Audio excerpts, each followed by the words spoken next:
It's a great privilege to open the academic year. We'll be opening it more broadly tomorrow at the university, but tonight to one of the most dynamic parts of the university, the School of Public Policy, which of course is always out in front. Wolfgang, congratulations to you and your team for all you've achieved. This is of course going to be the second year of the School of Public Policy in terms of students and the programs that have been developed. Of course, it's been underway for some time. I think we have now 38 new students from some 25 countries and totaling a large number of students. I can't quite do the math, from some 40 or thereabouts countries. So it's a wonderful new development at CEU to have the School of Public Policy as such an integral part of the university in so many different ways. Tonight I'm particularly pleased to introduce Gerald Knaus, who's someone I've known for and admired for some 2 decades. I think we met first in the Balkans in the mid-1990s when Gerald was working in Bosnia and other places in the Balkans, and I was the Assistant Secretary of State for Democracy and Human Rights and Labor, and involved, as we both were in different ways, in the efforts to bring peace to the Balkans. It's a very cold peace, but it continues. I think a great deal of work having been done also on the international justice, which Gerald was involved in. I'm going to say a few more formal things about Gerald and his background in a minute, but I just wanted to particularly introduce him at this point as someone that I've admired for a long time and who brings a great deal of expertise to our podium at CEU. But let me try to put this in a broader context, that is to say the broader CEU context of what Gerald will be talking about tonight. We really have, I think, and this is at the heart of the agenda of the School of Public Policy, a global governance crisis, a very broad-ranging governance crisis, certainly affecting governance in its technical ways and governance in its ways relating to the form of governance, particularly democracy and the rise of new forms of governance that are seeming hybrids of democracy and autocracy. But it's a very challenging and contested world when it comes to the study of governance. And there are many factors that go into this, all of them familiar to all of us, but let me just recite them briefly. We have, of course, a breakdown of what was seeming to be a post-Cold War and certainly Cold War global order or global framework. It wasn't necessarily a happy framework, but it was a framework in which the world was somewhat stable as a result of both the Cold War and then the immediate post-Cold War period. We've come into a much more multipolar, chaotic environment in which there are many actors on the international scene, as one would expect there would be. In some ways, this is something to be welcomed in a world that needs to be much more diverse than it was during the Cold War. More specifically, we have the financial and economic crisis that destabilized many economies and continues to do so and reverberates in many parts of the world, which originated in liberal economic thinking, particularly, frankly, academic liberal economic thinking, in which there was an effort to turn economics into a very scientific and number-oriented, predictable discipline. And very specifically with respect to markets, it was assumed that market behavior could be predicted and that in fact in some ways it could be rational. Well, I think we found out as a result of the crisis of 2009 and the aftermath that all of this was really a house of cards. And the fact that it originated from Western democracies, the United States and Western Europe, is particularly important to bear in mind as we move along. The reaction to this crisis, we all know, is in many places an appeal to nationalism, an appeal to exclusion, xenophobia, an appeal to quick solutions through authoritarian or autocratic means of decision-making, cutting through what was seen to be the red tape of democracy, or indeed the chaos of the liberal economic order.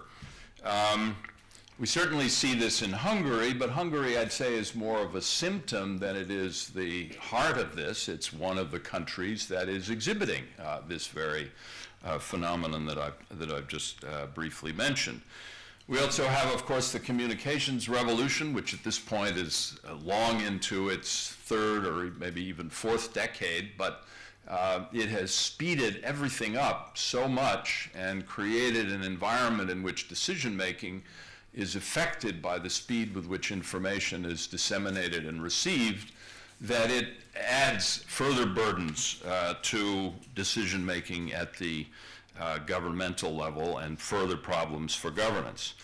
We have also the growing dysfunction of developed democracies in very specific ways. You see it in the US Congress, to be sure, and its relationship with the American president, gridlock of various kinds, the distrust of the process. It affects many countries in Europe as well, and certainly the European Union itself is affected by this dysfunctional and gridlock phenomenon that I'm mentioning here.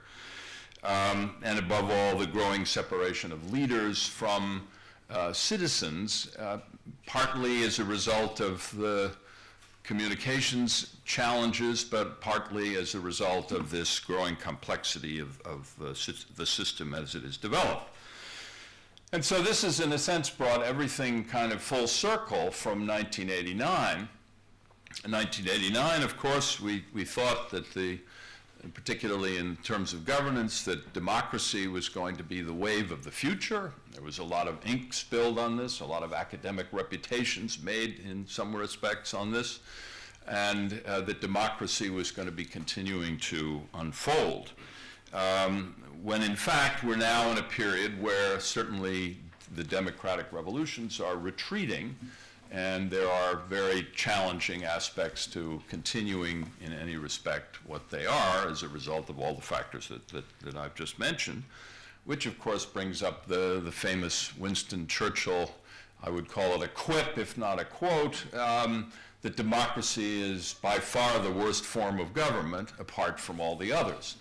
And sort of that's where we stand today. So, you know, this is an important, very large and very unruly topic, but it's at the heart of CEU's mission and what it has been doing over the 24 years that we've been operating under our mission to engage in the meaning of open society and the meaning of democracy. So, we are launching, and we are planning as we launch, a 2-year series of programs, and I'm very pleased to say that Gerald's lecture is one of the first in this series, on what we will call frontiers of democracy, where we will really examine and take stock of this whole democratic governance crisis in these lectures and conferences. We'll bring in international experts, but we'll also call upon people from Hungary. We'll invite members of the Hungarian government to come and explain to some extent how they're seeing these themes.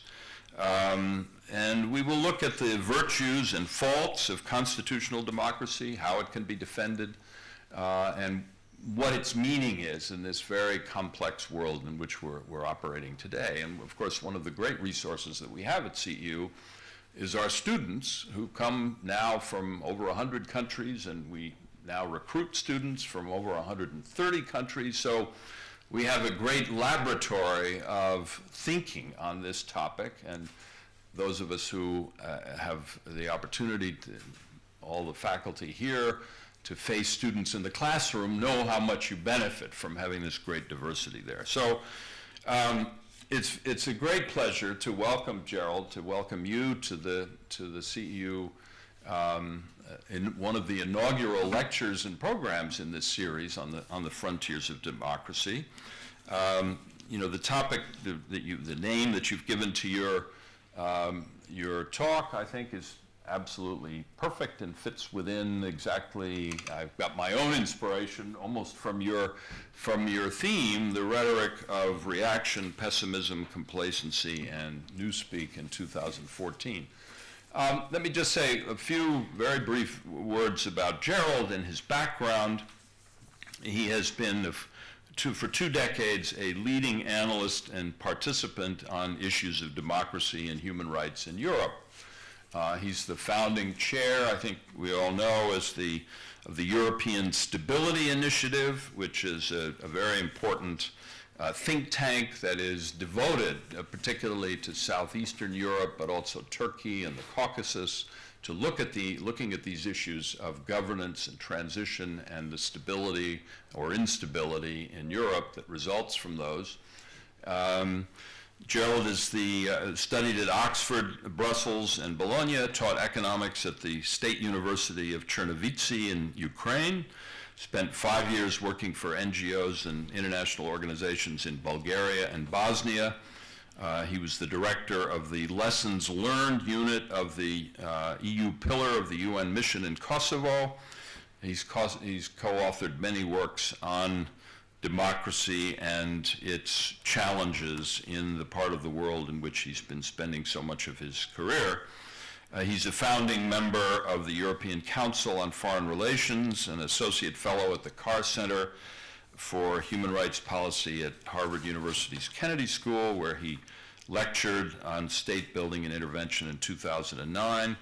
And very interestingly, he's written scripts for 12 award-winning TV documentaries. So I think I even have I have the website for getting access to all of those, so maybe you could share those with us too. So Gerald, it's a great pleasure to welcome you to CEU. Thanks.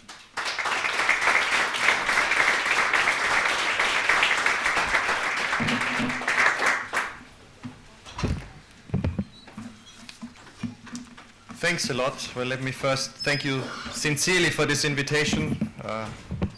John, Wolfgang, other friends here, the university, the students, the faculty.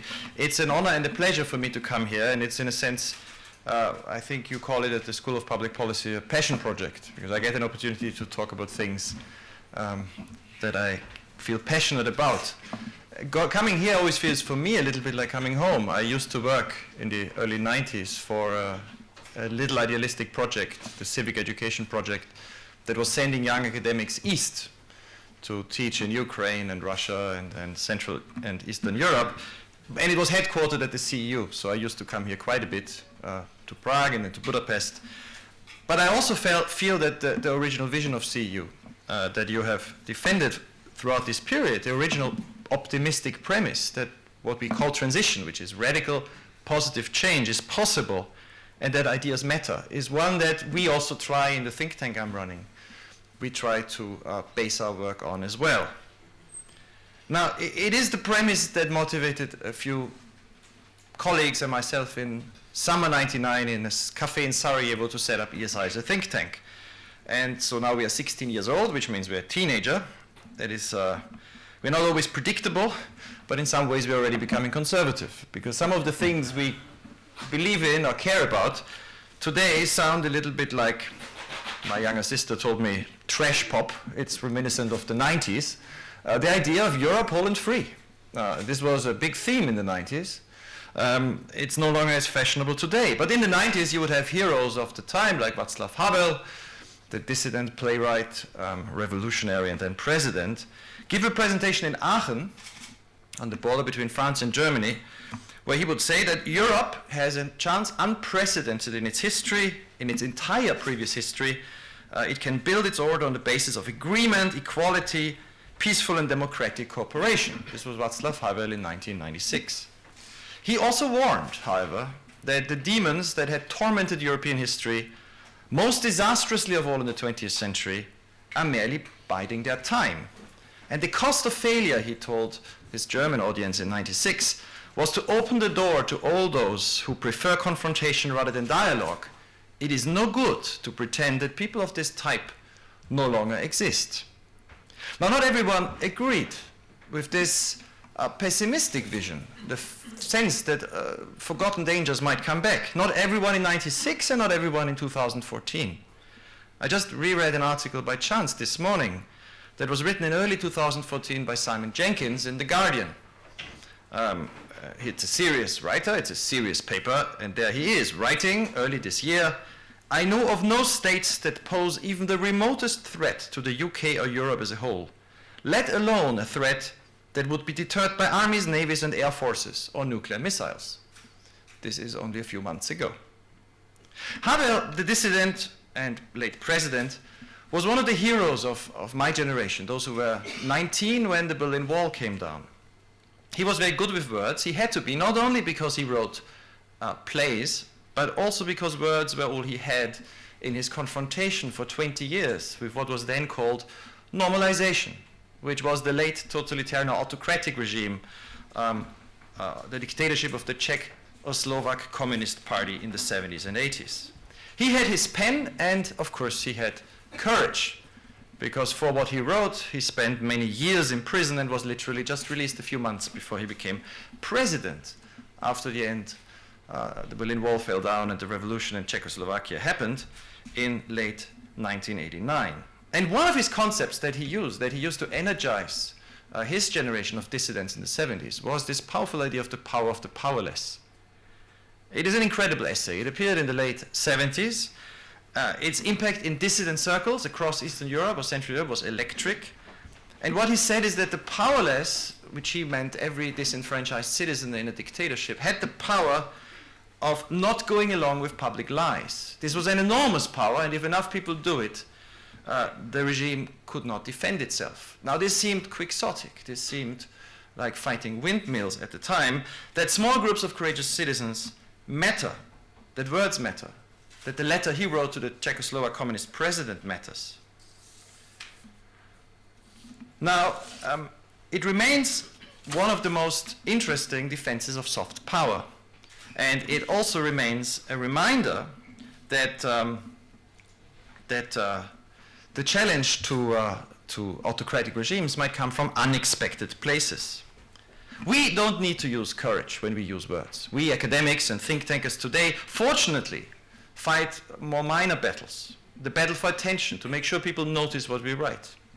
The battle against forgetting, to make sure that what we write and what people read, they actually remember afterwards. This is my battle. I will try to make sure that there are one or two things that you remember 2 months from now or 1 month from now. Because I've realized myself that while I remember reading Václav Havel's essay 2 decades ago, of course 98% of what I read at the time I have forgotten. There's a very intelligent, little mischievous book by a French academic recently that is very useful for students. I recommend it highly. How to Talk About Books You Haven't Read. He's a professor of literature in Paris. And it's a smart book because he discusses different forms of not reading. It's a sophisticated theory because there are ways in which you can talk about books you haven't read that include reading them and then forgetting them completely. He also says that sometimes the best conversations can be between two people who talk about a book they both haven't read. Now, there is one other problem in our battle for limited attention if we write things, and that is that we notice things that do not change. That we do not notice things that do not change. We notice the things that collapse, but we do not notice the slow decay, the gradual decline. This is a problem because, again, buildings like institutions can collapse in two ways. They can be badly built, and then they collapse one day if an earthquake or a storm comes, or they can collapse because they are not maintained. And just as individuals battle against forgetting, institutions and societies constantly battle against decay. There's this wonderful little book on New York, what happens when people leave the city and people disappear, and then how many years it takes for the jungle to retake the city when the pumps stop pumping out the water from the metro. Now, the same is true for our institutions, and this is the central point I want to make today. Pessimists might say that architects that can build things like the Pantheon or St. Peter in Rome don't exist. Well, they do. These buildings exist, but don't forget the first Pantheon the first great temple of the Roman Empire, was built and collapsed. The same is true for the institutions our politicians built.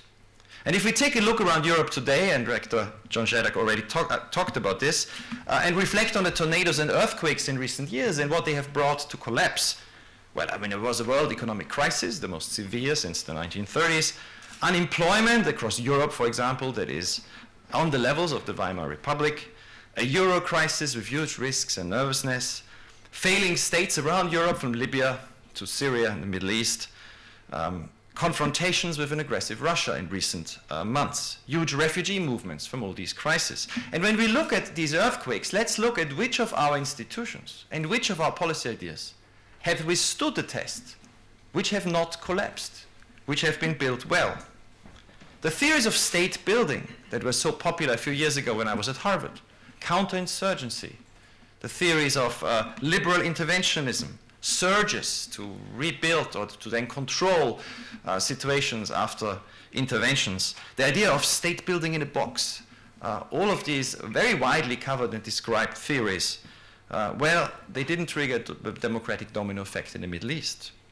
The theories of transitology, that we know what to do in places like Russia, technical assistance, contact, engagement, perhaps containment, inducement, where we don't quite know what to do about Russia today. The theories of short surgical military operations to stop humanitarian disasters and hope that things go well, like in Libya not long ago, where recently we've had to evacuate most of the Western embassies from Libya. And the theories that we know how to do color revolutions, peaceful uprisings by citizens. There were, a few years ago, I remember groups traveling around the world explaining how you do that, the know-how of color revolutions. People from Serbia and elsewhere. Well, we did again in Egypt, but if we look back today, and not only Egypt, Syria, other places, it is not so clear we really know exactly how to change societies and topple autocratic regimes in this way. So it's not only policymakers, it's also, I think, academics, think tank people, who after the earthquakes and storms, looking at what has remained of what we've tried to build in the last 10 years, of our institutions, of our interventions, and of our theories, what still remains standing. Now, does this mean that what another great hero of mine and of my colleagues in ESI, Albert Hirschman, called impossibilism, is the only realism? That in fact, what he called in his book, The Rhetoric of Reaction, the theory of futility, is the only form of realism. Albert Hirschman was one of the great writers and authors of the 20th century. I talked about Havel. Let me talk about him for a second.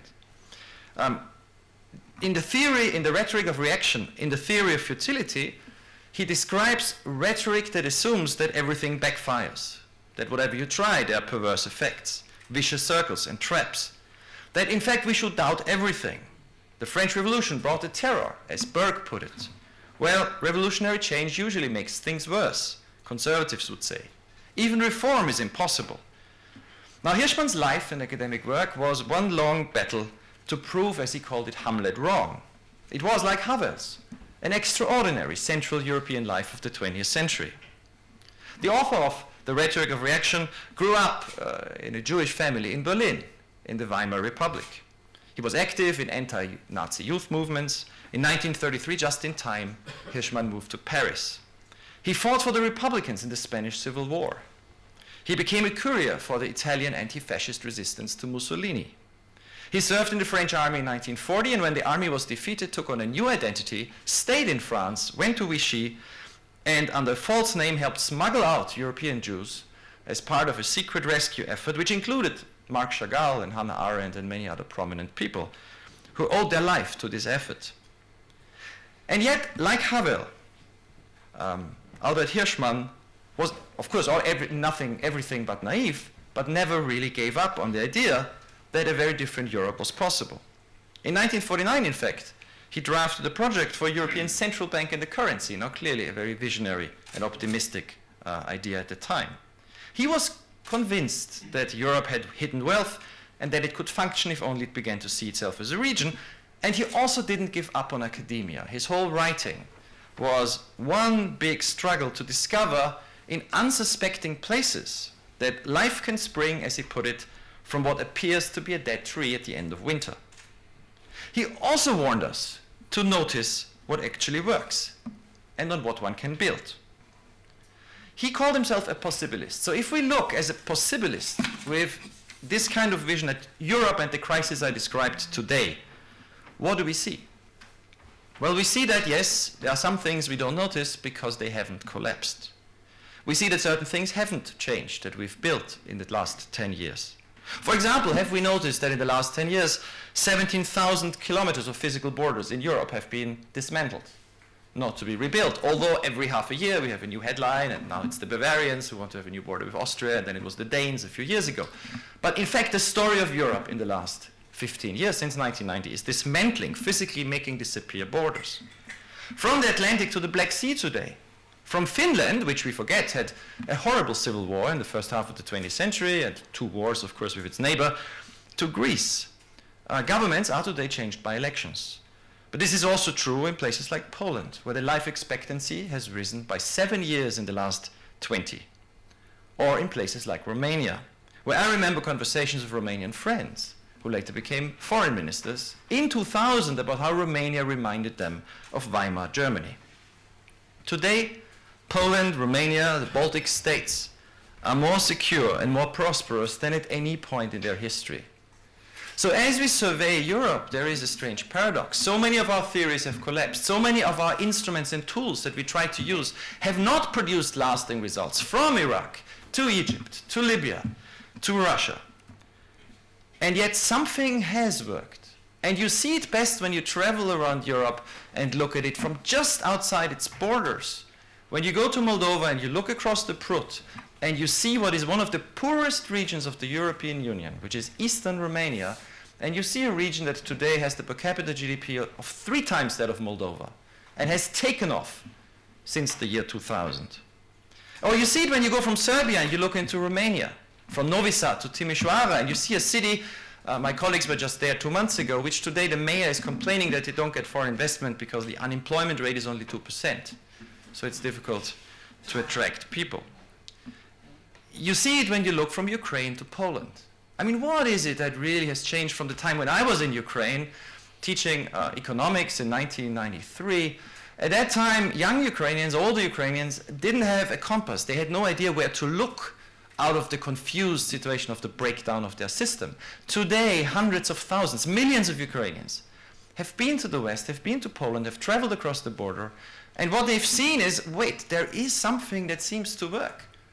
You know, Poland has been, of course, the economic tiger of Europe in the last 5 or 10 years.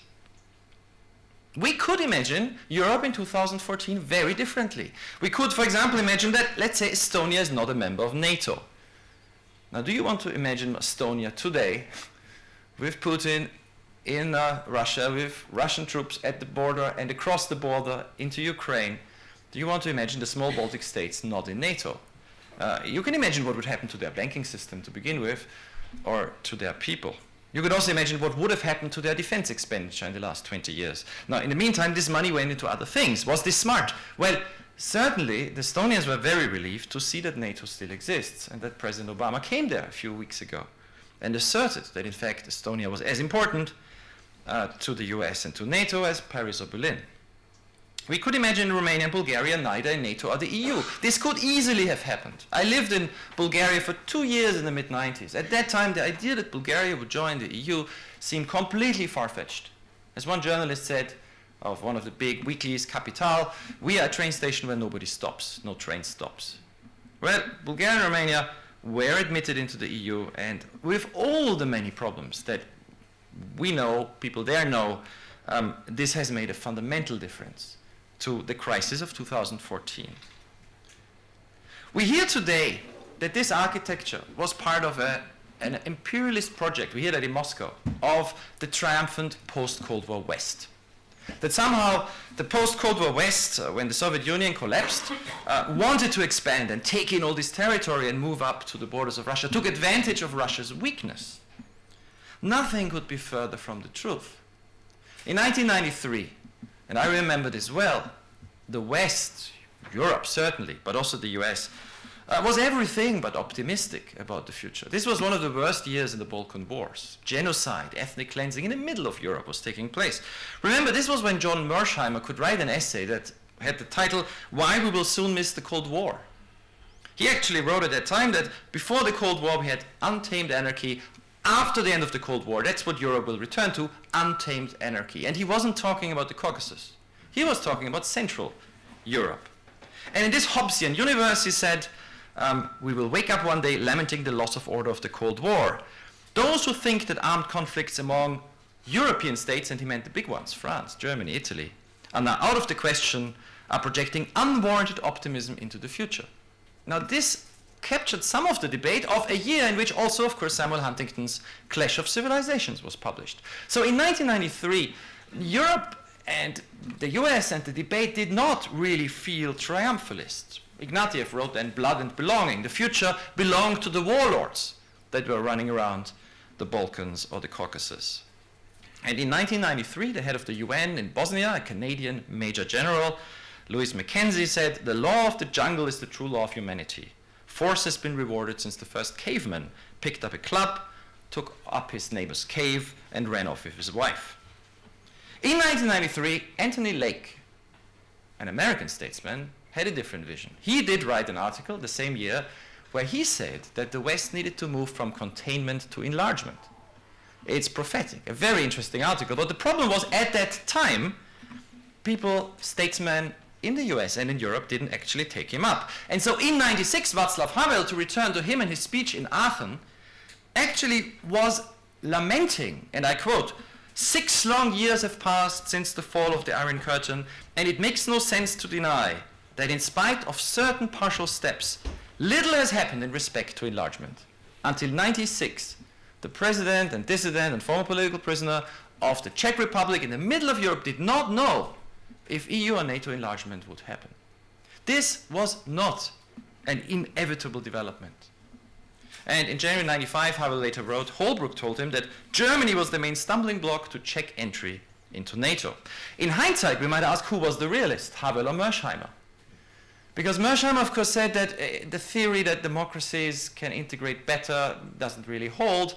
Havel was convinced that if you move forward with integration, if you extend the institutions that had survived decades in Western Europe already, peace and stability of an unprecedented kind could come to Central Europe as well.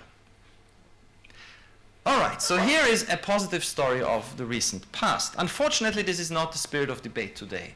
Not among policymakers, not when we discuss Moldova and the opportunities, not when we discuss Georgia or Ukraine. Enlargement has never had a worse reputation in European publics than today. 60% of the polled population in the Eurozone thinks that enlargement shouldn't happen in the future. Now let me ask the question, and I get to the point of Newspeak and complacency. If enlargement wasn't certain as a stabilizing promise for Central Europe to build this almost whole and free Europe, could it have failed? Of course it could. And so let me tell you my second story, which is the story of the enlargement that went wrong. And this is a story about the lack of maintenance, the lack of attention to the decay of institutions. It is a story that Havel and others would have been very familiar with. Let me start today. Right now, one of the oldest, proudest institutions in Europe, the founder, the forerunner of the idea of a Europe of democracies integrating, the Council of Europe, which grew out of Winston Churchill's famous vision of a spiritual union of democracies and the Hague Congress in 1948, an institution that was set up on the basis of the European Convention on Human Rights, the first binding human rights convention with a court in the background, the European Court of Human Rights. This Council of Europe has entered a period of terrible, sad, and some may fear irreversible decline as a result of enlargement. Today, the chair of this Council of Europe, the presiding nation, is Azerbaijan. Azerbaijan, led by family dynasty, never held free and fair elections. There are no free media. There's no freedom of assembly. And it joined the institution in 2001. But this is not really the problem. The problem is that the promise that by joining you will automatically transform a weak, not yet democratic country. Not only did this not turn out to be true, but in fact the reverse happened. Azerbaijan transformed the Council of Europe. It built up a network, it built up allies, and the story I'm now telling you has had real consequences for Europe and for graduates from this university. In a vote in January 2013, where a German rapporteur presented a resolution on political prisoners in Azerbaijan, of which there were many, the Council of Europe saw a record attendance. Never have more members of the Parliamentary Assembly of that institution, who come from all across Europe, so every country in Europe that is a member sends its some delegates, some parliamentarians to Strasbourg, never have more turned up, and they defeated this resolution, 125 votes to 79, a resolution that said there should be no new cases of political prisoners in Azerbaijan. Who defeated this resolution? The 18 Russian members, all of them turned out, all 10 Turks, all 9 Spaniards, all 9 Italians, a majority from Ukraine, which was the party of Mr. Yanukovych, who's recently been toppled, all the British Tories, half of the French delegation. Those who were on the losing side, all the Swedes, all the Baltics, all 11 Germans, and most of the Swiss, Finns, and Norwegians. Now, okay, nobody pays attention to votes on decisions in the Council of Europe Parliamentary Assembly. There was nothing in the European news. The reaction by the head of the Azerbaijani delegation was that the German rapporteur who wanted to present his resolution has to accept that the Council of Europe belongs to Azerbaijan and not to him. Literally, that's a quote. And 2 weeks later, Ilgar Mammadov, a graduate of the Central European University and the head of the School of Politics, a Council of Europe project to promote democracy in Azerbaijan, was arrested. Now, he has since been sentenced. The European Court of Human Rights has found that this was a political trial. There is a judgment that says this is a political trial. Azerbaijan has to pay him, I think it was 20,000 euros. He's already been in prison for 1.5 years, and he remains in prison while Azerbaijan is chairing this body. A few months later, Anna Mammadli was arrested. He was one of the leading human rights activists and election observers in the country. He had been advising the rapporteur, the German rapporteur, with the list of political prisoners, and he was arrested one day before the British foreign minister turned up to sign an energy project. Also, a few months after this vote, which basically confirmed by the Council of Europe majority that Azerbaijan has no political prisoners, Rashadat Akundov, another graduate of the Central European University, who went to school here, who returned to Azerbaijan, who mobilized his friends, they set up a youth group to protest violence against conscripts in the Azerbaijani army. They saved lives. After these protests, the Minister of Defense was changed, and there were much less violent incidents because there had been a lot killing conscripts. But he and his friends in the youth group NIDA were all arrested and in spring 2014 sentenced to 8 years in jail. Now, why is this an interesting story? Because the same day, the foreign minister of Azerbaijan in Vienna, in the Hofburg, when the country took over the presidency of the Council of Ministers, Committee of Ministers of the Council of Europe, presented his priorities for the 6 months presidency: youth, rule of law, and human rights education. And nobody said a word. Not the General Secretary, who is also the head of the Nobel Peace Prize Committee in Oslo, Mr. Jagland. None of the delegations from any of the other 47 member states, or 46 member states. In fact, what we've seen over the last 2 years is something that George Orwell would have recognized. It's the capture not just of an institution, but of a language. So today, in the Council of Europe, which was created to safeguard basic red lines, basic norms, to be like a warning sign, which is why, for example, Franco's Spain or Salazar's Portugal were not members, which is why the Greek colonels actually, before being kicked out, withdrew, and Greece was not, under its dictatorship, member of the Council of Europe. This institution has now been captured, and it has introduced Newspeak, where autocracy is democracy, where stolen elections are free and fair elections, most recently in 2013, and Bernard Knoll worked for ODIHR in Warsaw. He remembers how the Council of Europe parliamentary delegation went to Azerbaijan. The experts from ODIHR say these elections are stolen. I mean, these are not democratic elections. And the Council of Europe parliamentarians, led by British Tories, said these elections are free and fair. After 2 days of observation, happened late last year. Autocratic consolidation is considered democratic progress. Political prisoners are criminals, dissidents are hooligans. This is Newspeak. This is what Orwell called black-white. And it's tragic. Because at this very moment, in a lot of countries in Europe, from Turkey to Hungary, from Romania to Italy, actually in all of our established democracies, we've never needed a watchdog setting out clear norms, setting out basic red lines, more than today.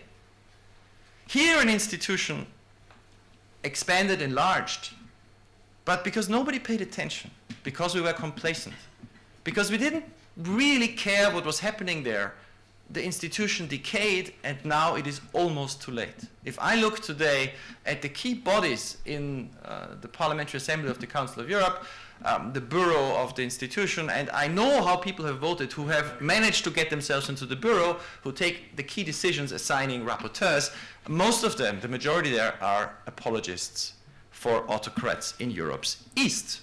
The fact that they're from Belgium or France or Spain doesn't make a difference. Now this summer, something strange happened. Knowing all this, seeing that the traditional human rights mechanisms, the commissioners for human rights, the charter, the court, all of this didn't actually work to protect human rights, even in a member state of the Council of Europe, a group of dissidents and human rights defenders got together and did what Havel did in the 1970s. They pretended there were norms. So they took themselves the definition of political prisoners of the Council of Europe, which the Council of Europe has never applied. They produced a list with more than 90 names describing each case. They put this list out. They put their names under it. They signed it like Charter 77 was signed in communist Czechoslovakia. They knew full well what they were doing. They were not naive. They knew the risk. And a few days after this list was published in Azerbaijani, they were all arrested.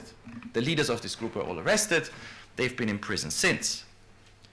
Like Havel, they had no illusions. Within days, before the English version appeared, they were in jail where they're being harassed. And yet they haven't given up. So here's another strange thing. We've seen ideas which have been in decline. We've seen institutions that haven't fulfilled their promises. We've seen policies which didn't produce sustainable results. But somehow, they all have read The Power of the Powerless. I know some of them who have been in prison for 2 years, who then came out, one of them now in Berlin, a good friend of mine. He told me that in prison he actually read Václav Havel, in prison in Baku. Havel, of course, is no longer alive, but I'm sure he would have been quite, well, pleased by this, but sad by the situation. Let me quote from what Akundov, the CEU graduate who is now in jail, what he and his friends stated when they were sentenced to 8 years in jail. He stated, Solzhenitsyn, in his Live Not by Lies, wrote about despotic regimes' dependence on everyone's participation in lies. And he wrote that the simplest, the most accessible key to our liberation lies right here. Personal non-participation in lies. This is what we do. So here we have a young generation of activists, a growing group. This is not an individual, one person or three friends. This is a growing group. Going back to the dissidents of the Soviet times, the 70s, the Moscow group.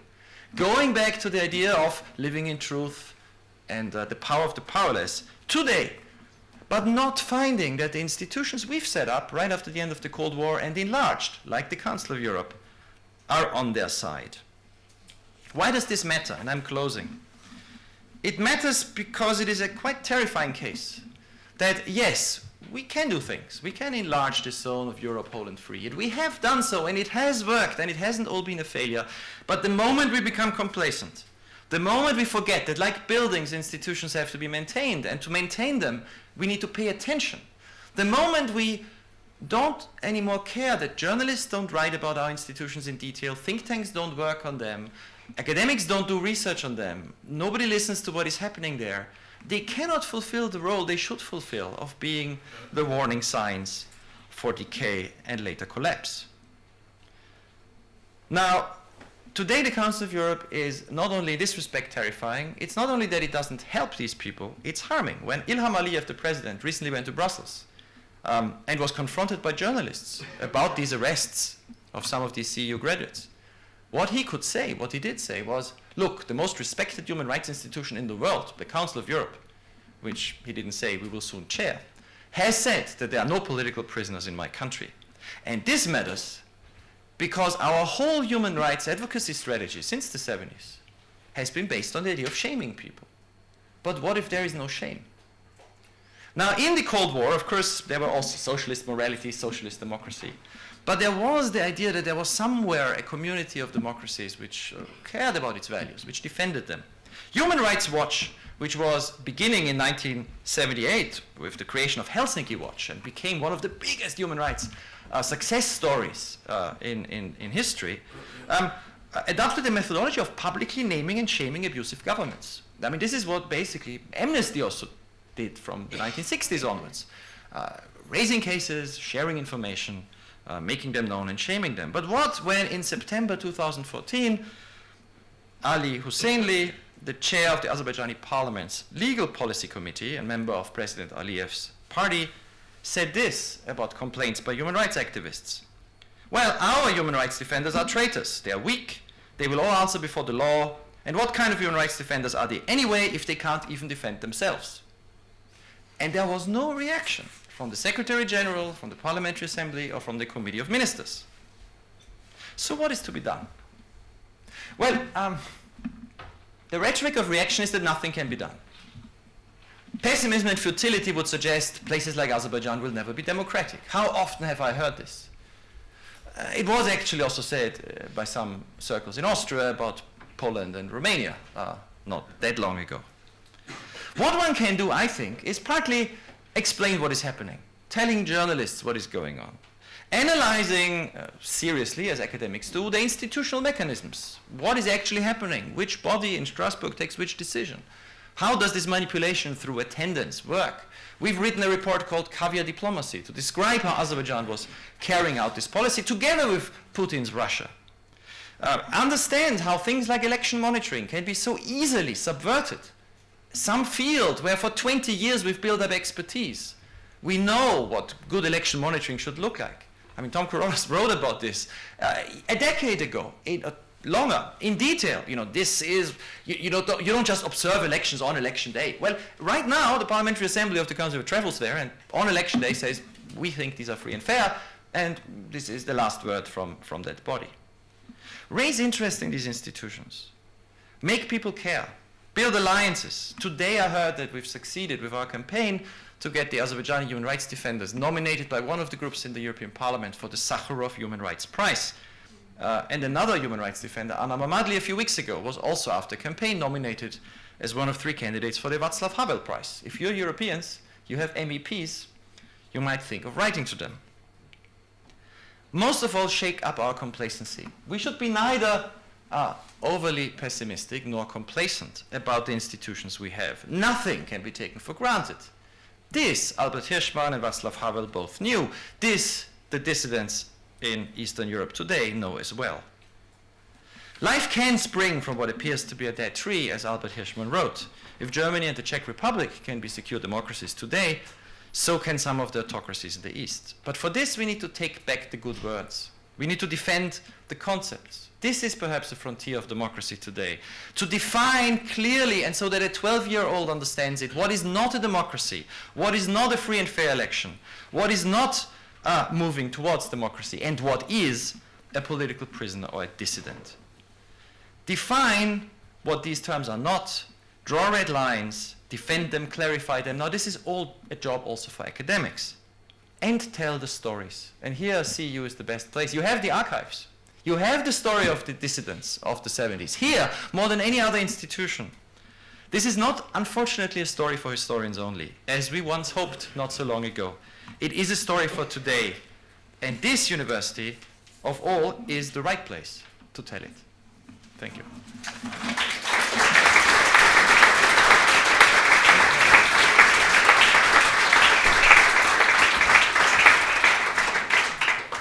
Thank you, Gerald. I'm going to change these. Yes. For this wonderful tour d'horizon, also thank you, John, for your introductory words. And what else better could one do than framing one's lecture around 2 such towering figures as Václav Havel and Albert Hirschman, who not only, as you said, lacked one trait that is the lack of complacency. But I think they also shared another trait, and that is a deep sense of humbleness, both as academics, but also as politicians and as activists. And I think it is true that if you look back to 1989 and at least the immediate years after, when we had publications like The End of History and we had the talk about a unipolar moment in the world, that was exactly missing. And we were simply too complacent. And there was a sense of hubris. And we therefore were very neglecting what is happening around us, and thought, indeed, those institutions are here to stay, and they don't need a constant reconsideration, they don't need a constant questioning, and that they're actually a lot more fragile as they appear to be. And today we of course realize and witness how fragile they are, and that you constantly have to fight for them, you constantly have to be creative, you have to reinvent them. And the case study that you presented to us, framed by Havel and Hirschman, the case study of not only institutional capture, but also literally, I guess, institutional collapse of an institution that had such high aims and high goals, is really, gives you a sense of the fragility and the sense of the need to constantly be on alert and be humble as to how stable and how indeed fragile they are, both as activists but also as academics. And so we as academics, I think, what we are and what we try to combine here at CEU at the school have to be very much on alert and be sensitive to these changes. So thank you very much. A wonderful reminder of the kind of world we live in, but I think also a reminder that notwithstanding all the crisis and the pessimism that we have in Europe, compared to many other parts of the world, we are still actually very lucky. And I think we should remind ourselves of that, and therefore fight even more for the cause. And so what a better place to be, and what a better time to start this initiative, Frontiers of Democracy. I want to open the floor, ask for your questions, contributions. Hopefully there's somebody that also wants to challenge Gerald. He loves that. And let me open the floor. Louis, can we have a microphone right here?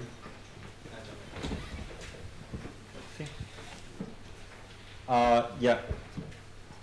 So my question, I hope that doesn't come from a very autocratic Latin American perspective, but it is more of a comment. You were talking and caught my attention, a comment on how the Pantheon collapsed and how it was rebuilt. And somehow that's how I see this going on right now, that there is a system that is collapsing somehow, but I'm very sure that the Pantheon was not built on the same bricks, and it was not built on the same design. And I feel that that is somehow what is happening right now, because we're using the same language of, you were mentioning very much powerless, and I feel that the institutions that have been actually protecting human rights are the real powerless, because there have not been sufficient actually to protect the system. So why do we keep using the same language and try to build the same building when we are not sure that that building will somehow be sufficient for the values that at the end, or taking into account that the values will be the columns. I'm not an architect, but that will maintain the ideal system that might be called democracy or whatever else, because I mean at the end Wolfgang said something that caught my attention, that it was being creative, reinvent, but I don't feel that we are reinventing. I don't feel that we are reconsidering, and I don't feel that we are doing any compromise to be respectful with the values, and we are being stuck in just one concept. Thank you. Should we take a few more? Any more? Please. Maybe quickly introduce yourself. I should have said that earlier. Thank you. Well, my name is Susanne, and I'm a Windows Map student. I have a question because, well, from everything I read in my academic background, I have to say I disagree a bit of what actually leads to democracy. Because in my understanding, and what my conclusion on it is that it's very much related to the economic relations in society and also the balance of power inside society. And because if we consider this, there must be also must reconsider how we can actually implement democracy from the outside. I don't think it's as simple as that you just, of course it's a very nice idea that ideas can be spread and that you can also just expand institutions, but I think there's a lot more to it than this. So if we consider this very important factor, which is the balance of power within the society we try to shape, what would be the best way to actually try to promote democracy? Thank you. Maybe one more.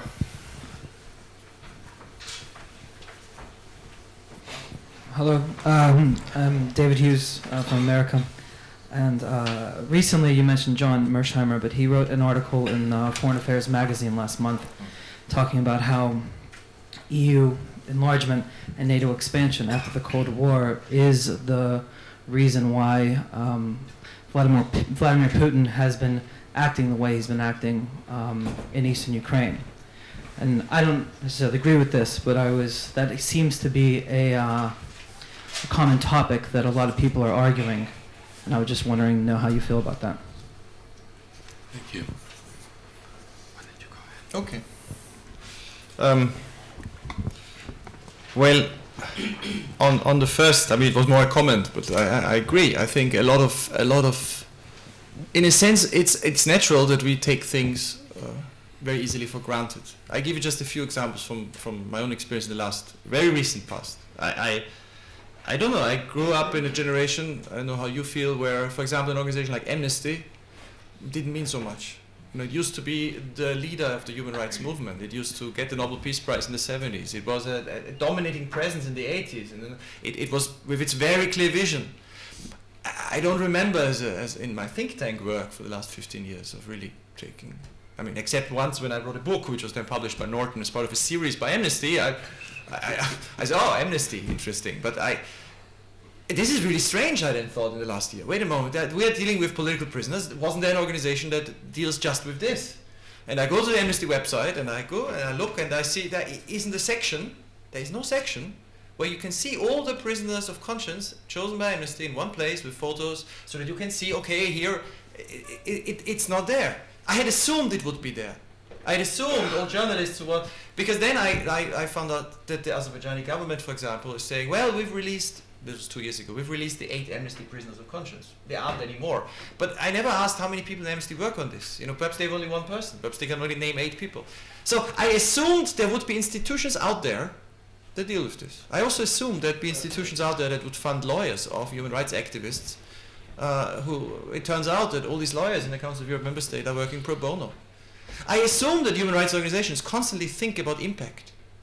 You know, I meet human rights organizations and the activists who are really well-intentioned and they tell me we work on a new resolution. We want a resolution in that parliament. This sounds great, but wait, parliament passed the resolution 2 years ago. This is a non-binding resolution. This resolution will be the same as the one 2 years ago. You know, is that a strategy for change? That if you just, particularly if you're up against an opponent that has 100 times more resources. You know, in Brussels, Azerbaijan is now placing 10 interns from the state oil company in the offices of members of the European Parliament. So I don't think many things will happen in the European Parliament that then the lobbying firms Azerbaijan is also paying with very highly connected German and other Europeans will use. So to get back to the point, I think we are not questioning, we are often too assuming that our practices, our tools will just be brought up to speed and modernized like the iPhone, but they are not always. And of course, that's partly because we don't expect where the problems come from. Perhaps 5 years ago or 10 years ago, it made sense for Amnesty to say we work on other issues, not political prisoners so much, or certainly not in Europe. Because really, it seemed like a solved problem. But the problem is, once you assume something is a solved problem, you have to be super alert. I mean, this is true for any democracy inside as well. So in a sense, what you describe is always true everywhere. You know, we can never take things too much for granted. If we assume somebody takes care of things, there are lots of great research projects for academics here. Because many of the things I suddenly discovered I was interested in, or my colleagues are, there's no research. There's very little, there are no really good books on the Council of Europe's actual history in the last, you know, there's a lot on by lawyers, but there's nothing on the politics. On the balance economics, and the balance, I mean, I don't think there is a recipe on the explanation of how democracy, it's so obviously different in different countries, why it emerges. But what I see in Europe, I mean, and I'm a bit parochial, I really only know in any form of meaningful depth this continent. What I've seen in Europe in the last few years is that, you know, you had democracy emerge after military defeat, Germany, Italy, an occupation. You had democracy emerge by osmosis. You had democracy emerge after long decades of autocratic regimes in Spain, the collapse of communism. Also, but what stabilized? You know, you have democratic breakthroughs in many countries with very different economic structures. You know, there's not the same between Germany in 1946 and Spain in the early 1970s and Greece when the colonials lost their war. But what usually what the two formulas to really simplify that success stories have in common is, one, there are elites with, I mean, elites, and I don't just mean 5 politicians. I mean, the cultural elite, the people who talk, the political elite, who have a sense of direction, some sense of a vision that they are willing to defend, they believe in also. Sometimes you have elites with a clear sense of direction, which is anti-democratic. Serbia in the 1980s. You know, Serbian intellectuals and the key institutions had this vision that the key problem of Serbia was its borders, that you needed to work on the borders, that the problem was, you know, too many rights for other groups inside Serbia, Kosovo, Hungarians in the north, that Yugoslavia needed to be rebuilt. The problem was the constitution. You know, if this is the discourse of the elites, of course in Serbia then there were economic interests, there was a security apparatus, you know, there was a military apparatus, a complex, there was the old communist secret services, there were apparatchiks. They used this, but it had to be generated by intellectuals. They were the, if you want, the drug dealers. You know, they provided the intellectual drug. And then things go wrong. Now, what the difference between Serbia today and then is that you don't have these drugs supplied anymore to such extent by anyone. You know, the very same people still exist. They've either hushed up or have changed their rhetoric completely, including the current foreign minister of the country, who used to be the spokesman of Slobodan Milosevic. And I hear him at many conferences now talking about the importance of getting on with your neighbors.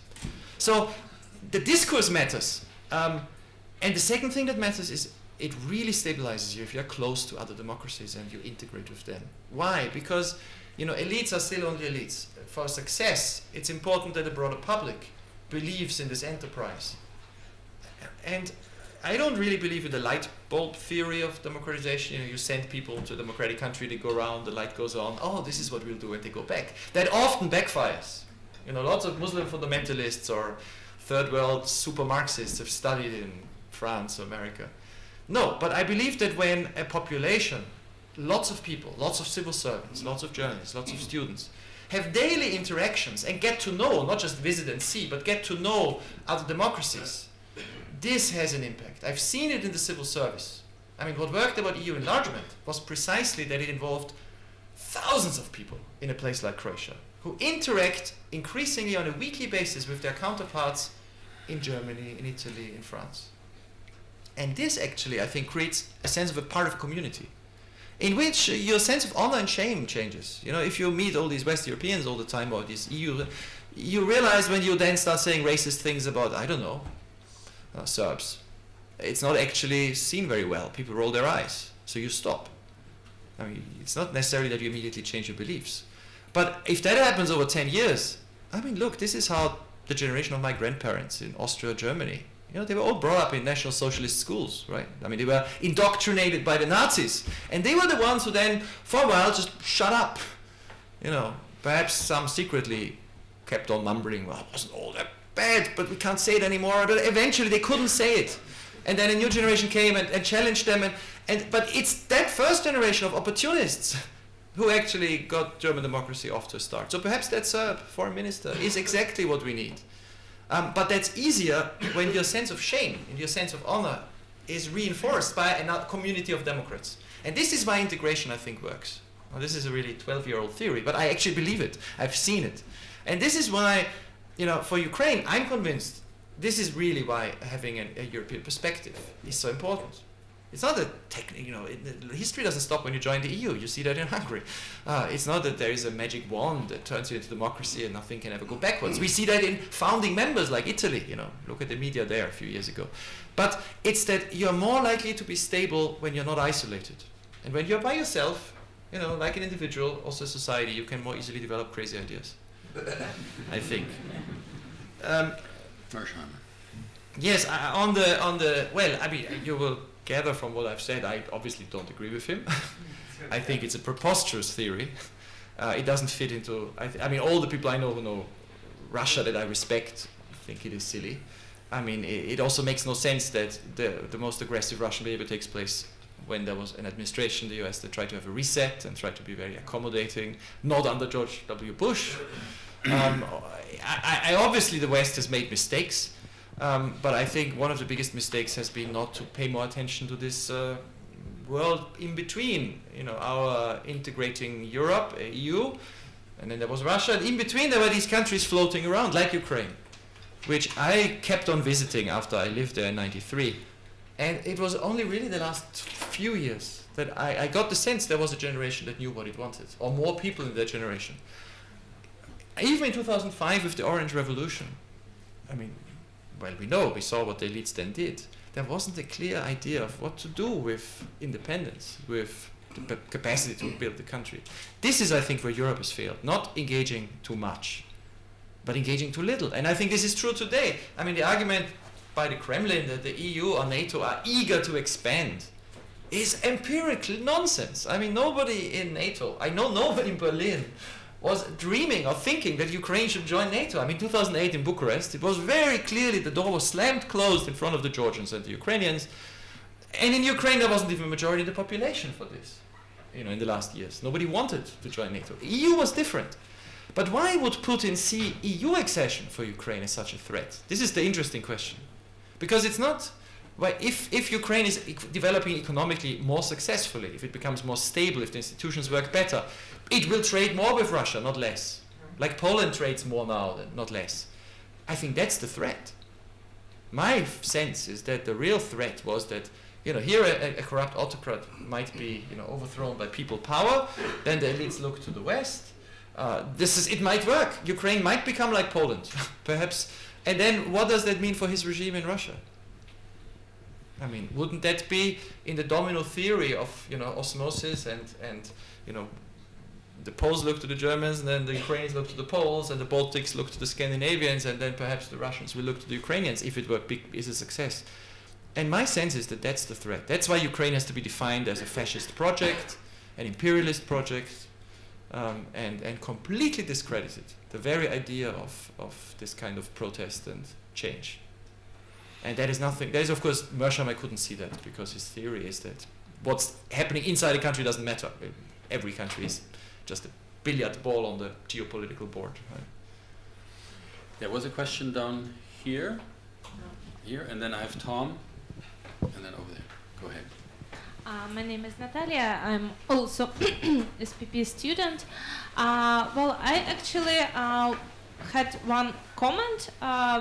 You mentioned amnesty, and I would really agree on that, that probably this feel of pessimism we should spread not only to institutions but to classical models of defending human rights defenders, because like when in Moscow Amnesty International is working on some very nice, pretty events, like doing some Chinese style something, and at the same time we have Sentsov in the prison and nobody is talking about that, something is going wrong. And I don't know, like the pessimism in post-Soviet space about these classical models is growing actually, and there is no vision how to replace them.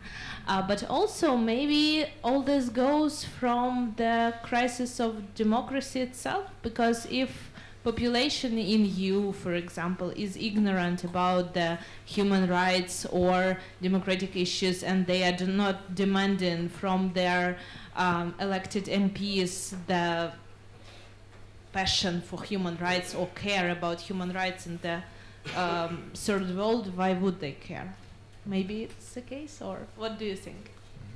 Tom. Yeah, Tom Carruthers, a visiting professor here at SVP. Gerald, I can't remember exactly how many years ago it was it 5 or 6 years ago you moved to Turkey? and you moved there as part of an effort to, in a sense, plunge into the changing realities of Turkish political life and make a contribution both to that and also Europe's relations with Turkey. And I'm curious if you reflect on, and you had a certain, I think, an idea or a concept in a sense of what you were working for. Where does that stand now, given what's happened in Turkey? And if you could just, since it's kind of a personal session, reflect a bit on your own learning from that experience in terms of what's happened there in the country and what that's taught you about political change. Thank you. We'll take one more question in the back.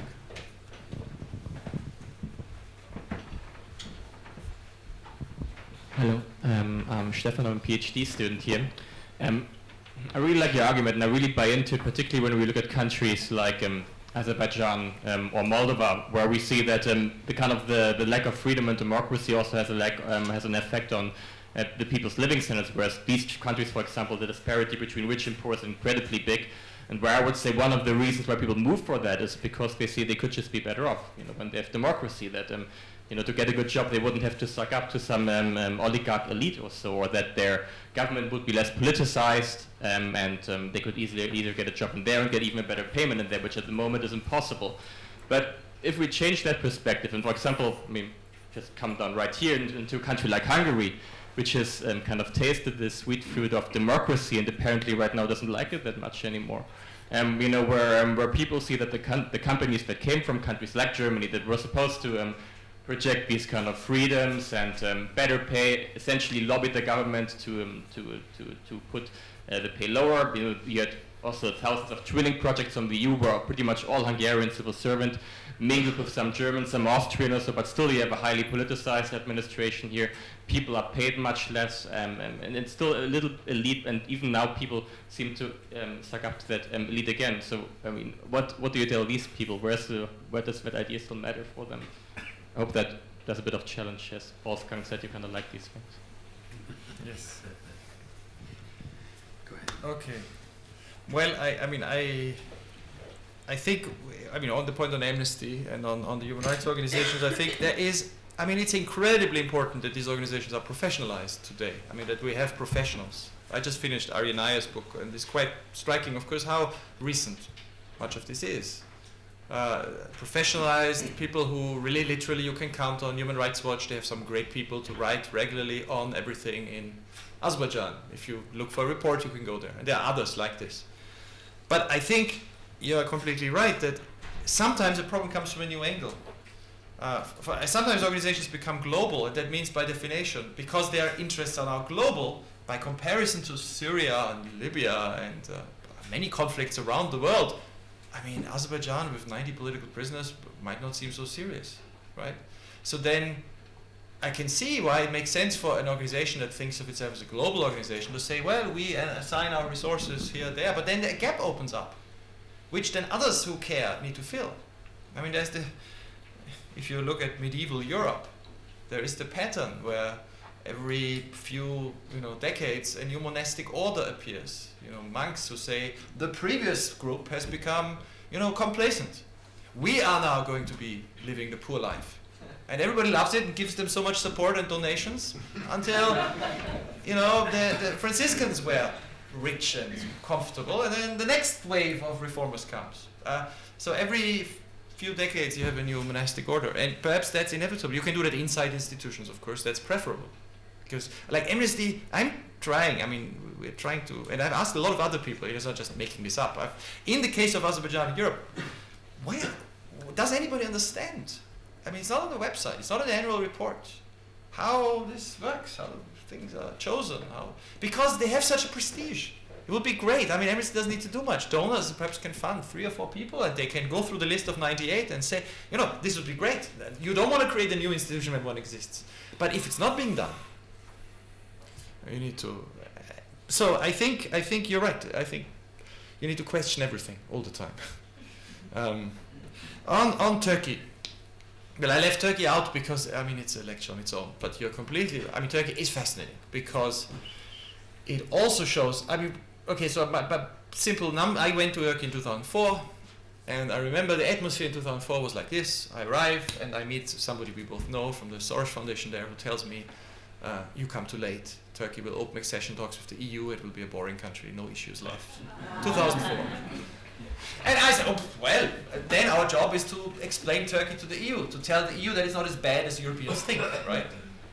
So we do research, we do empirical serious research in Central Anatolia for a year, and we discover that indeed Turkey is undergoing dramatic social economic change. Fascinating. We wrote this report on the Islamic Calvinists of Central Anatolia. And we find that contrary to what Germans or French think, the change in Turkey was profound and everywhere. You know, Central Anatolian cities were exporting to the rest of the world, were becoming more urban, more educated. And we also found that there was a new generation that was much more global. So this was a positive story, right? But what the EU, I don't think saw, and what we also took a long time to see, was that there was a very almost accidental coalition at that moment in Turkish politics, where because the previous system had had an economic collapse, and because the military was really shunned by the US in those years, very important, which had supported previous military interventions. The military was completely lost. You know, the Cold War was supported by the US against communism. In the 90s, it still sort of tried to be supported against the Islamists, and the Kurds were Marxists. But after 2000, George W. Bush met with Erdogan, before Erdogan was even prime minister, and said, you know, we are both religious, we got on, and you know, I support you because you're a Turkish democracy. So the military was out. The Kemalist elite, sort of the old traditional Turkish elite, was confused, and some of them really believed, well, actually the best thing for us, we're European, is this EU thing. Others adamantly opposed, saying, no, Ataturk was of course not for integration. Ataturk was a nationalist who fought those outsiders. You know, we must fight for sovereignty. Kemalism was divided, and the Islamists, or the then religious conservatives, they saw the EU as a fantastic, you know, some of them genuinely and some of them tactically. So there was this coalition suddenly of the chief of general staff, some Kemalists, some Islamists, now conservative, Muslim conservatives, and the business community, and they said, if Bulgaria can join the EU, so do we. But this was not a very stable coalition, and behind it, the institutions were, of course, those set up by the coup. The tradition of politics was one of zero-sum games. And everybody who'd been in politics then actually remembered they'd all been in prison at some point, or been imprisoned by somebody, and all of this was waved aside. And literally, I didn't see it in 2005 either. One didn't see that. And then suddenly by 2006-07, two things coincide. It becomes clear to those who oppose those changes in the security apparatus and the xenophobic Kemalists, as opposed to the European Kemalists, that if they don't act quickly, they lose the system, they lose control. And at the same time, the EU loses its prestige. Until that moment, the EU had prestige in Turkey, it was popular, so when it said you should do things, it was easier to mobilize people. By 2006 and 2007, you had Sarkozy in France showing his disdain for Turkey. You know, it wasn't just that you have doubts about it joining. I have doubts about it joining. I don't know if it will meet all the criteria. But for Sarkozy, it was, I don't care if you meet the criteria. You know, you're Turks. And this was he travels to Ankara with his chewing gum for a few hours, you know, and really shows, I don't like you. I mean, this is the prestige of the EU is undermined at the very moment when the power struggle becomes even harder. Now, the problem is that this power struggle, it wasn't violent. I mean, that's a good thing, but it led to a revolution. The old elites completely lost power, and this struggle happened between 2007 and 2010. It wasn't really picked up by the West and clearly understood because it took place in the courtroom. It was essentially the government seizing control of prosecutors, going after the military and its allies in the courtrooms. And the point was that there was so much they could have used, but in fact they made up most of the evidence. So essentially, people knew that there had been torture in Turkey, people knew there had been human rights violations, but the judges, where should the prosecutors suddenly come from in Turkey who can actually prove guilt without torture? I mean, they had always, the National Security Court judges didn't have to worry much about proving guilt in the 90s or 80s. So these court trials became a farce. So the problem was that the government won its battle with its opponents. Most of the EU was cheering. I mean, in a sense, I was cheering because, you know, you don't want the coup conspiring generals to come back that think you need to suppress the Kurds and suppress the minorities and suppress the majority of the population. But the methods used in the absence of any prestige by the outside world to interfere or even fully understand what was going on, created the problems we have today. Which is, Turkey has less human rights violations than 15 years ago. I mean, by far. There isn't systematic torture, and there used to be, on sort of Argentine 1980s proportions, early 80s proportions, 70s in Turkey until throughout the 90s. The conflict with the Kurds is handled much smarter. There's much less tension in the Kurdish regions. The minorities, the Christians, have more rights than ever. Still, less rights than any other religious minority in Europe, for sure. I mean, it's still not meeting EU standards, but it's better than in Turkish history ever. But it's a government which uses the judiciary for its own purposes, which doesn't like free speech, which uses the laws which were put in after the coup to, intimidate people that they are all part of terrorist plots. And so as a result, it's not advancing in terms of democracy. It's stuck, and in many areas it's moving backwards. Now, the good thing about this is you still have free elections, which does mean something, because I think if the economy would change or if there'd be an effective opposition, I mean, Erdogan would not win 51%. And it's also integrated. I mean, the great thing, and gets back to this point, is that a lot of Turks, you'd think they're treated so badly by the EU, why don't they just walk away? They have an association agreement, which Ukraine has just signed yesterday, with the EU since the early 60s. But it's really deeply embedded. Their economy is looking to Europe. 2/3 of investment comes from Europe. Turkish Erasmus students go to Europe. Europeans come. There is this link, and there is this sense that somehow millions of Turks live in Europe, have relatives in Germany, Austria. So I think there is still a potential, but unless the EU finds a way, cares, wants to, and finds a way to be credible, it will not be an actor. And if it's left to Turkey alone, with all these legacies of bitter politics, where everybody fears, literally still today, and I didn't realize that until 2 years ago, when I saw there were these protests in Taksim, and basically everybody I knew was out there protesting. And then I was at the meeting and saw the Prime Minister, and he gave a speech. His speech was all about how he had been in prison in the 80s. And the people who are now, who are protesting against him tearing down the trees, they tore down the trees on that same square when he was in prison in the 90s, in 97, 98. Because they want to, so the sense that, they're going to get me if I don't defend. And then he kept talking about Menderes. I think most of the young people in Taksim Square didn't think about Menderes a lot, but the posters appeared in the city. Menderes, Özal, Erdogan. 3 pictures. Menderes was the prime minister, toppled by coup in 1960 and executed by the military. So I think the traumas, these are still there. And how you get out of this? Turkey really needs some transitional justice. It needs truth commissions. It needs discussions. It can't put all its human rights violators in court. Impossible. There were too many. It needs reconciliation. It needs a really credible European vision more than ever. And I think the Europeans really ought to wake up. But right now, it's not happening. The challenge. On Hungary, I really don't know Hungary well enough. I mean, I'm not trying to cop out. I have more questions on Hungary than I don't know if Hungary is more like Turkey, that it's basically also partly the incompetence of the opposition, that just people wouldn't go to vote or vote for them, and for that reason the government, which doesn't have so many votes in the end, in a German system they wouldn't have a majority. You'd have to make a coalition, right, with 44%, even if this would be the German parliamentary system. The strange system Hungary has, I understand, was originally put in place not by them but by previous lot, right? Even popular support. I mean, then maybe let's talk about East Germany. The recent elections in Brandenburg or Saxony, where up to 40 people show up, although they are relatively better off than before. And I think that's the same thing we see here, that despite people are better off, they actually feel that it hasn't brought them anything. And I think even people in Ukraine also might see that people feel so apathetic about these basic rights which they have and just don't use them. But again, the internal perspective is different. I mean, Germany is very interesting because, of course, it's a unique country where you have an incumbent, who won a few elections now, the chancellor, who is still the most popular politician in the country today.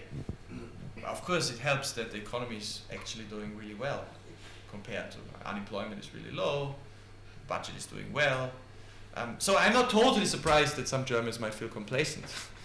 I actually think what's happened in East Germany has been quite miraculous in many ways. I mean, I would, the left is really, I mean, I don't think it's a very democratic party. But okay, it's playing by democratic rules. Then some of these right-wing parties, but the real extremists, they come and they go from the regional parliaments, but they are not really. You don't have a FPÖ in Germany like in Austria. You don't have Wilders in Germany. So for now, I actually think Germany is not a reason to worry too much. If people don't vote in large numbers there, I mean, I don't know, there must be studies why, but I'm sure perhaps they're not unhappy enough. But in Hungary, my understanding is that some people are unhappy. I mean, there is a concern, anxiety about the basic rights and about freedoms. And I don't understand why the unhappy people don't mobilize more. I mean, is it because intimidation is so big? I mean, I can't, you know, seeing what the Azerbaijanis do, or what people in Albania did, you know, organizing, mobilizing, I don't know. You must tell me. But if people are not that unhappy, that's, I mean, the democracy. I also, one question I really wonder about, that academics could perhaps help me. If you do research on this, please send it to me. Are some of these democracies, like Hungary, Turkey, when we look at the basic rights situation, I would love to have a comparison on basic rights issues, you know, tolerance, freedom of assembly, freedom of speech, between those countries and, let's say, de Gaulle's France in the 1960s. Which was clearly a democracy, but clearly was run by an autocrat and was not super, you know, the atmosphere against which students then rebelled in '68. Throughout this period was probably not as tolerant and liberal. So I wonder to what extent it might, you know, it's really a cause for worry because it might lead to change in the system that makes it impossible to reverse and change governments by elections in the future. Or to what extent it's like the Kaczynskis in Poland. You know, we worry about populism and then they get voted out. And suddenly we have a very pleasant government, you know, doing rather rational things and building up all its prestige. So to what extent it's temporary? I don't know. I mean, I remember in Slovakia there were all these theories a few years ago too about populism coming back. You know, the Slovaks was a great theory, great story. They had these populists, then the EU said you can't negotiate with Mečiar, then Mečiar was thrown out in 1998. A new coalition comes in that makes all these reforms, radical economic reforms, giving the Hungarians a university paid by the state, you know, extending rights of minorities to an extent they don't exist in other European countries anywhere. We looked at that. I mean, really going far.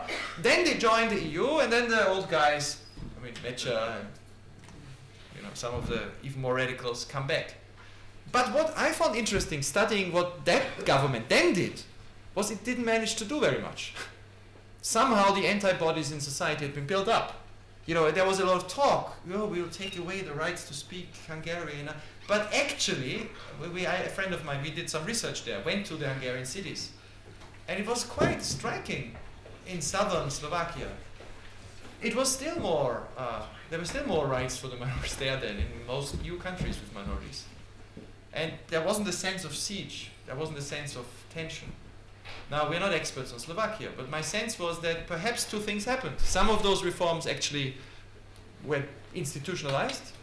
And secondly, the Slovaks did care about the best press they got. So the moment these bad guys came back in and, you know, said some outrageous things, The Economist and the FAZ and all the big European media and their party colleagues in the European Parliament told them, look, this is really, shame on you. I mean, they didn't say it publicly, but they said it behind the scene. And perhaps that works. It's the other way around here. Here, It's the other way around. We are actually out of time, but Oh, sorry. I know there are two more questions, so let's take those. Somebody's waiting. You have to give an interview. Short questions and short answer. Over here and then over here. Go ahead. I'm afraid it's not so short, and you might think it's unfair to ask this. I don't know if this is great. Go ahead. But okay. Can you identify yourself? I'm a student in IRIS, in the Department of International Relations. And I was thinking that when you talked about all sorts of things that are happening, really ugly things in Azerbaijan and other countries, there is this sort of thought that this is shocking that it is happening in Europe. And of course you have this idea that Europe is some place where these things should not happen, which kind of reifies the idea of Europe. Europe is this place where these things do not happen usually. And I was thinking that last night I was talking with a refugee who came to Europe, just landed. I mean, actually, he had traversed Turkey and go through Bulgaria. And the first place where he actually ended was a detention camp. And I was thinking that Europe is this place where people who are fleeing wars, who are maybe refugees, but maybe they are just, I don't know, fighting for some rights in their own countries, are received as criminals. And just thinking that maybe just like politics is learned and how to be a citizen is learned, maybe kindness is learned, maybe empathy is learned, maybe we don't know how to fight for the rights of Azerbaijani citizens because maybe we don't know how to deal with situations that are happening every day in this Europe of democracy. So we are talking about some prisons, but there are other prisons which are happening in Europe, and it's not like just the situation of a country, Romania or Hungary, having their own regime of accepting or not these people, but it's a European idea. Thank you. Go ahead. Hi, I'm Varun from India. It's a comment or a question, do people care more about the jobs and because of economic crisis and more than the values of tolerance and freedom of speech? Is that why they might be voting for the conservative governments in is maybe like Hungary or Turkey?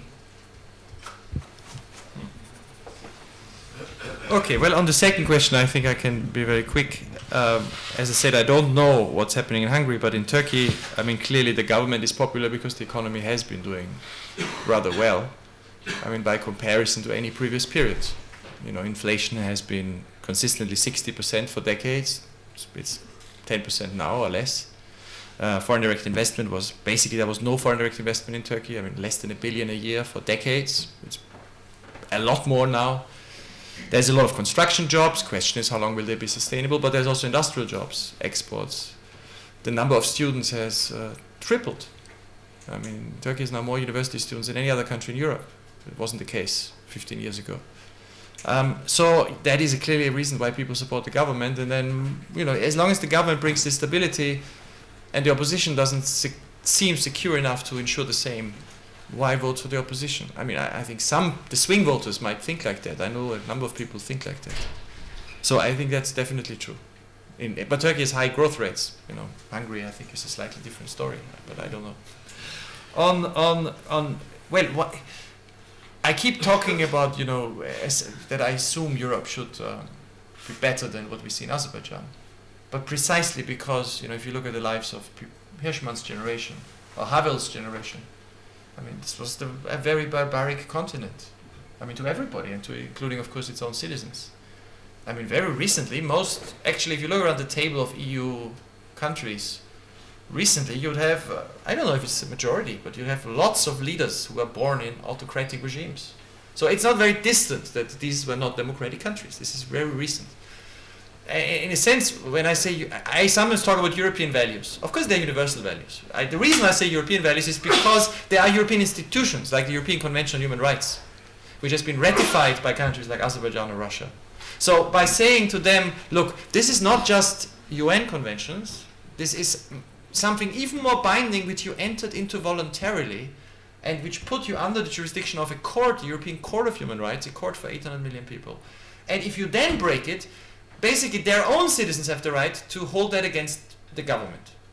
I mean, that's why I keep talking about this. I think it's a very powerful narrative we've created. It's very easy to imagine that, you know, I think it would be horrific if we give up the idea today, after having reconquered it in the last few decades, that the normal thing for a European country should be to be democratic and respect human rights as an aspiration. And on the refugee question, you're completely right. I mean, of course, all European countries are imperfect in the way they deal with many groups. I mean, Roma is one group, refugees from outside coming in is another. I mean, I am struck by the contrast. Of course, a lot of these refugees have now also to do with the very recent conflicts that are going on all around Europe. So the supply of, I mean, the demand for safety and for safe haven is bigger than ever. And I'm struck by the contrast between, let's say, Turkey, where I think today hundreds of thousands of Syrians have been in the country for years now. And there's been relatively little political, I mean, it's not really been used politically. And it's, I mean, you see them, I live in Turkey half the time, and I see now Syrians, even in Istanbul, everywhere. And Europe, where basically the only government that took a lot of Syrians in, the only one, was Sweden. And we saw in the elections that 10% of Swedes didn't like that and voted for an anti-foreigner, I mean, especially focusing on the refugee issue party. But Sweden was actually, they had tens of thousands they took in. Nobody else takes in anybody. And then you get what you've described, people crossing borders illegally. You know, it's not clear where exactly you start tackling this, because on the EU level, the new laws that have been passed on asylum, they are partly quite progressive. I mean, the European Commission and the last Commission on these issues, Malmström, they come up with some quite good ideas. But of course, the fundamental problem is, you know, if people drown in the Mediterranean or in the Aegean, or if people are then kept under terrible conditions in Greece or Bulgaria, because, as you say rightly, of course, it's the Germans and the French who want them to stay there and not come. It's a big moral issue. It's the one the US faces too, which doesn't make it any better for the Europeans. I mean, I think you're right. But this actually is not an excuse. I mean, the fact that the Bulgarians treat, or that the Germans are not treating some groups as they should, doesn't mean that the Azerbaijanis can put students in prison. I know you don't mean that, and that's why I focused on this, because there, actually, it's black and white. I mean, you're not supposed to have political prisoners in Azerbaijan according to their own commitments that they've signed and that they are parading. This is why I'm so outraged. They go around and say, we are members of the Council of Europe. We are the chairman of the Council of Europe. And these are hooligans. These are not political prisoners, says the Council of Europe. That's what I think is actually should be an easy target for us. Thank you all for coming. We're over time, but thank you.